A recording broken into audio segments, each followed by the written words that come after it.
Hey guys, welcome back to another episode of The Marriage Man. Today we're going to be talking about when is it time to separate from my partner and what should I do if I'm feeling that way. So part of what I do, especially as a marriage counselor, is sometimes, I'll be honest with you, marriages end.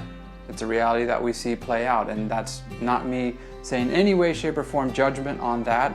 That's just me speaking to a dynamic. So if you're watching this video and you're kind of wondering, geez, should I divorce my partner? Should I separate from my partner? I'm hoping that by the time you've watched this, you're going to have a little bit more insight. I will, however, say that definitely if it's something you're thinking about, don't just rely solely on this video. Do some more research, really talk to some people and some friends, get some counsel, because it's a big decision to make. So, separation.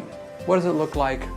What should you do if you're thinking about it? And so I've seen a lot of separation in my time as a counselor, and I've kind of have basically found that there's 4 different categories of separation. So when people are thinking about getting a divorce, a lot of times they kind of throw out this idea of what if we separate first?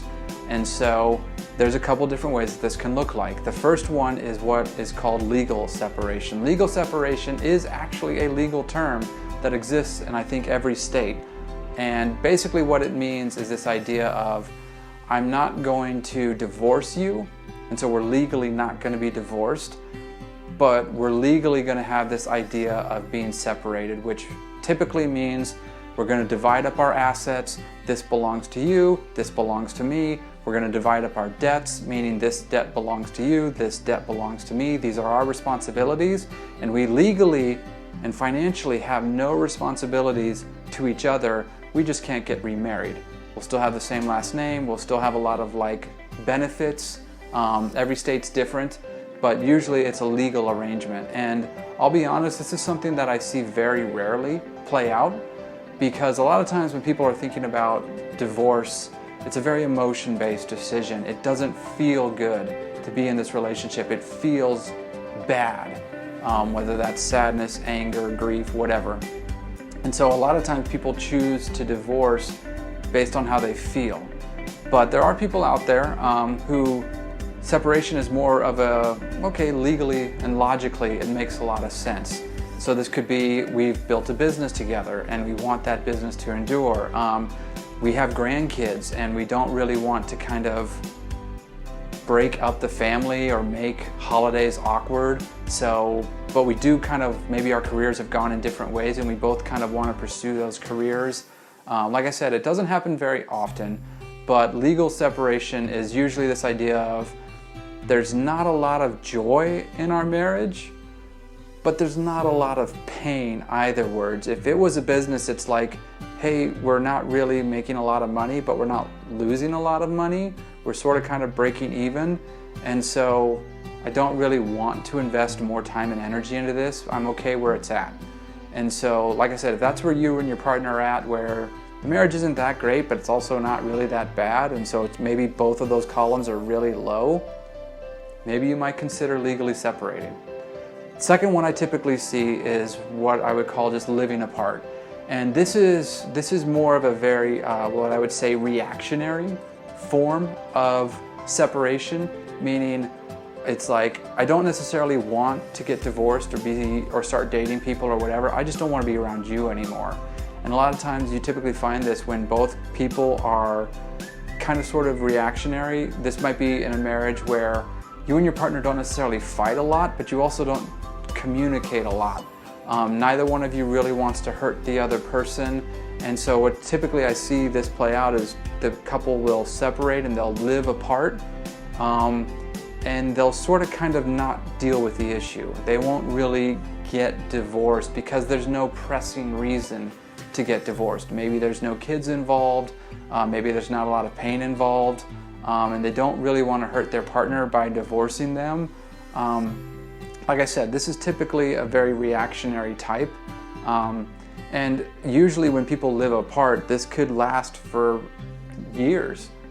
2 or 3, sometimes even 5 years. I saw one marriage where it was 10, where they were just living separate but never had actually gotten angry enough or hurt enough to pull the trigger on divorce. And so that could be one option. The third option I see is what I would call a trial separation. And a trial separation is basically, you're pretty sure you're going to get a divorce, but you're not 100% sure. You don't know. The idea of being single is very scary. It's very uncertain. That could mean you have to start a career, or you don't know how the kids are going to be affected. So you may do what's called a trial separation, where it's kind of like this idea of if you've ever been to a pool or a river and you're not sure how cold it is, so what do? You kind of stick a toe in and see if it feels okay. And if you feel like you can handle it, then you dive in. And so a lot of times with trial separations, they end in divorce. And so typically those end in divorce. Living apart typically ends in divorce. It just takes a long time. Usually a trial separation is, hey, let's try this for 3 months, let's try this for 6 months, and then let's decide. Like I said, almost always those end in divorce. But the benefits of that are you do have some time to kind of start getting life and finances in order. It's kind of like if you have a Band-Aid on, and instead of just ripping it off in one big go, you just kind of gradually, slowly pull it off, but it's still coming off. And so that's what a trial separation may be the benefits of. Then lastly, what I typically see is what I like to call a working separation. And a working separation is different from the others in that the mindset and the mentality is, yes, we're still going to separate. Yes, we're still going to kind of be, you're going to be over here and I'm going to be over here. But during that time, I'm going to be working on myself. My partner's going to be working on themselves. And the goal is, if we can get through enough issues and if we can buy the marriage enough time, maybe we can come back and we can start repairing this thing. And it's kind of this idea of when a doctor puts somebody on life support. You know, they can't breathe on their own right now, but if you can just buy that person enough time for the body to recover, the person will recover and they can come off of life support. And so a working separation is kind of like life support for a marriage. And if that's something that you're thinking about, like, I don't really want to divorce my partner, but I can't stay here, that could be something to consider. But ultimately, for it to work, I'm just going to be honest with you, it doesn't work very often. I would probably put the success rate that I've seen at probably about 2%. Because when you separate from a couple, statistically what they say, your odds of getting divorced go up by a factor of 10. Meaning you're 10 times more likely to get divorced as a separated couple than you are as a couple that's not separated. So it's not something to be considered lightly if you genuinely want to save your marriage. But if you feel like you just don't have any other options, it's something to consider. And if you're considering it, what I would say is find somebody you trust to kind of be the coach of this, whether that's a counselor, whether that's like a priest or a pastor or a rabbi. Just kind of finding somebody who can kind of be the conductor of this orchestra, in the sense of, okay, this is what I want you to work on, this is what I want you to work on, this is how I'm going to bring you guys back together. Because like I said, when I've seen it work out, it really is a good thing. But it is this mindset of both people have to understand that the marriage you had is over. Version 1.0 is gone. Now you guys have to start working on version 2.0. What is the upgraded version of your marriage going to look like? Because it cannot look like what it was. So, but you may be thinking, geez, Gabe, a 2% success rate, why not just get a straight out divorce?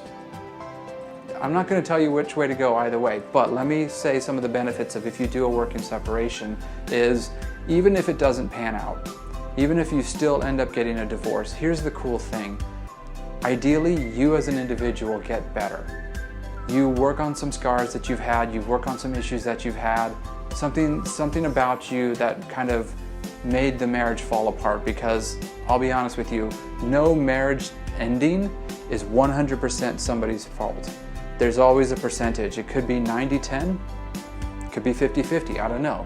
But it's never 100-0. There's always some part of the marriage that was your fault and is your responsibility to grow and adapt as a person. Because here's the thing, if you work on yourself and you make yourself better, somebody is going to benefit from that. First and foremost, you, but either the partner you currently have is going to benefit from that, or your next partner is going to benefit from that. Because if this is your first marriage or first serious relationship that's ending, they put the odds of divorce at roughly about 50%.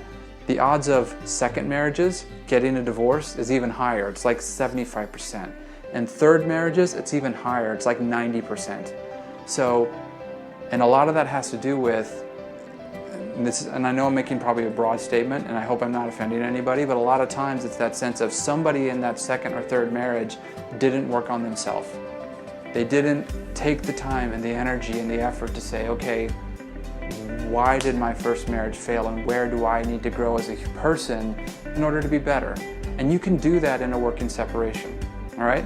So again, if you are thinking about separating from your partner, there's some options out there, and I really want you to kind of take some time, do some more research, and really consider your options, and do what's best for you, okay? Really stay healthy during this time as much as you can. And as always, I will see you guys in the next video. Bye.